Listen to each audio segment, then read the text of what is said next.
నమస్తే అండి. ఇప్పుడు మనం ఈ లింఫ్ నోడ్స్ పెరిగినప్పుడు క్యాన్సర్ అనేది ఎప్పుడు అనుమానించాలి? అంటే లింఫోమా అనేది ఎప్పుడు అనుమానించాలి అన్న టాపిక్ గురించి మాట్లాడదాము. ఇందులో మొదటగా ఏంటి అంటే ఈ పెరిగిన లింఫ్ నోడ్స్ అనేవి 3 వీక్స్ అయినా, 4 వీక్స్ అయినా సైజ్ తగ్గట్లేదు. సో, మల్టిపుల్ ప్లేసెస్‌లో ఉన్నాయి. అంటే నెక్‌లో, చంకల్లో, గజ్జల్లో ఇంకా మల్టిపుల్ ప్లేసెస్‌లో చాలా లింఫ్ నోడ్స్ ఉన్నాయి.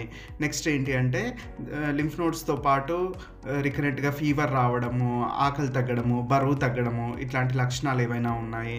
దీంతో పాటు రాత్రిపూట చల్లటి చెమటల్లాగా రావడము, ఎక్స్‌ట్రీమ్ వీక్‌నెస్, ఫెటీగ్, రోజంతా దురదలు ఉండడము.